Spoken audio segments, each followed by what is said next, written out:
What's up guys, in today's video I want to quickly share with you my first shikigami and also a few tips and tricks on how to get there. Alright, this is a historical moment, we're gonna do this.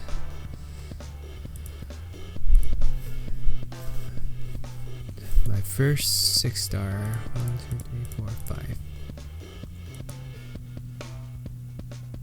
Well, it's scary when this thing pops out. I'm trying to make sure I did everything right. Yup, no regrets. Yeah, it's beautiful. So the first thing I would like to point out is making your first 6-star is gonna be a long progress. So just pace yourself. And as you can see here, I have prepared a lot of white darumas and some of them are at max. So one thing I want you guys to take note of is do not upgrade them above max 4-star. And maybe don't even upgrade them beyond max 3 stars. Make sure you are prepared before you do so. And you definitely don't want to go beyond max 4-star until you're ready to promote your unit. Because if you promote them into a 5-star unit and you just leave them in your storage, sometimes they'll just jump into the spectator position and just eat up your experience. And I also recommend you guys to use the white darumas for upgrading units from 4 to 5 stars or 5 to 6 stars. Even though white darumas are not like super rare, but it's probably a good idea to save up for better use instead of spending it on a 3-star unit. Next up, we're going to talk about 2 soul sets that are really going to help you out when you're farming for experience. So the first set is the Fortune Cat. The Fortune Cat can be obtained in chapter 16 or at the Orochi dungeon over the weekdays or on the weekend where all souls will drop. The last option would be to buy them from the mall. I wouldn't recommend that option because it will cost some coins.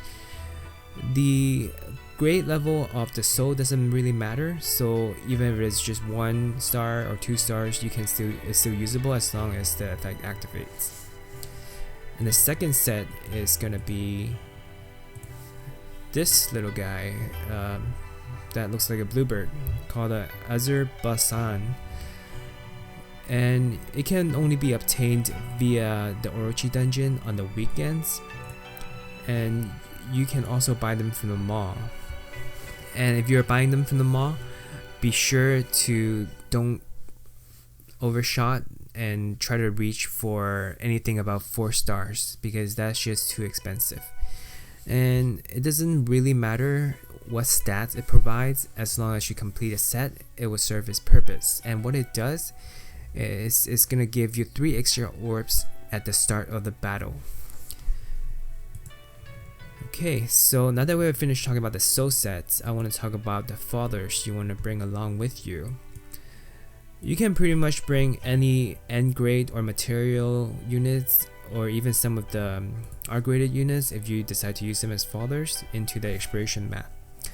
But there are a few units that I would recommend, one of them being Tesso. Tesso has a passive skill that's going to allow you to earn more coins after the battle, so it's not much, but it's definitely a nice bonus if you're going to use a Fodder anyways. You want to keep Tesso around until you upgraded him up to, I would recommend max 3S, so pretty much where he's at right now. I wouldn't upgrade him anymore. So before then, you can use him in the battle to earn extra coins, and afterward just keep it here and then maybe promote him to 4S, and then you can just further him away into something else. The second unit I would recommend is the Lantern Soul. He also has a passive that's going to help you in the battle. So when the Lantern Soul is attacked, he has a chance to provide one orb to the team. This is not much, but it it's more beneficial than bringing other fodders who does not serve any purpose and just die. So after you have selected your fodders, you want to make sure you're gonna equip them with a soul set. I'm gonna use a white Daruma as an example. So you go to soul and you make sure that you have equipped the soul set. As you can see here, this Daruma is already equipped with the Azerbaijan soul set, and make sure you have 4 and make sure the effect is activated. Again, the grade level does not matter. I mean, this could be 1 star, this could be 1 star, everything could be 1 star, and it wouldn't matter much because fodders are pretty squishy anyways, but we only want them there to serve as much support as they can provide, and this set is really going to help with the fight. The second set is going to be the fortune cat, and again, make sure you have it equipped, make sure that is activated. You can see it here, and since we're going to be using these sets so often, I highly recommend you guys to save it. So the way you save it is after you equipped the soul set, you want to click on profile and then you just press save. Okay, I can't save anymore because I already saved this set, but as you can see here, I have named them F1 and F2, and I guess you guys understand what F stands for. It stands for fodders. So once you have set it up, you can just bring them to the expiration. So I'm just going to show you guys real quick what they do.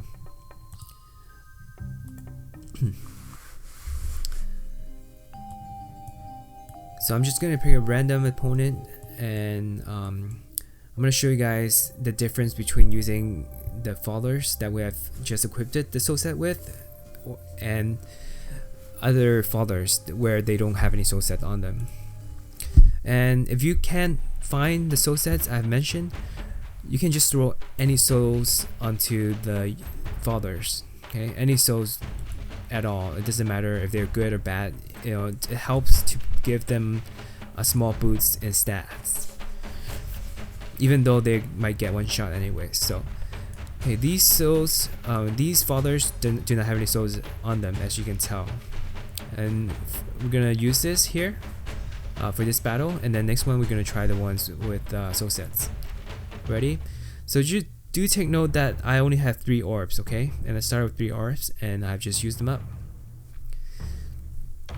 Ootengu's AoE attack costs 3 orbs. That's where it went. So I just want to point it out. So it's pretty expensive in terms of, you know, how much it costs to attack. So there it is. So by the end of the battle, we're still at 0 orbs because, you know, Ootengu just keep using it. So the next one, we're gonna go with this guy.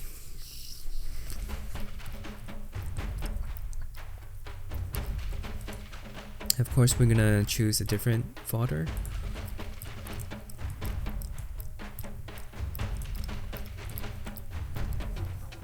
Do take note that instead of having 3 orbs, we now have 6, and Ootengu just used 3, so we still have 3 more left. So it was the Azerbaijan's effect. This white Daruma provided us with 3 additional orbs, so instead of starting with 3 orbs, we had 6. And this is beneficial because the more orbs we have, the more likely Ootengu is going to be able to use his powerful move, thus clearing the enemy quicker, making the fight faster. So that's it. Please be on the lookout for those soul sets, and again, if you're new, you probably won't be able to get them yet, but don't worry, just take your time, look in the mall, be sure to farm the Orochi dungeon on the weekends, and at some point you're gonna be able to collect a set. I wish you guys the best of luck. That's it for today. If you guys have any questions, feel free to leave a comment down below. And if you've enjoyed this video, please like or subscribe to the channel. I also recommend you guys to check out my first video on how to farm efficiently. I'll see you guys next time.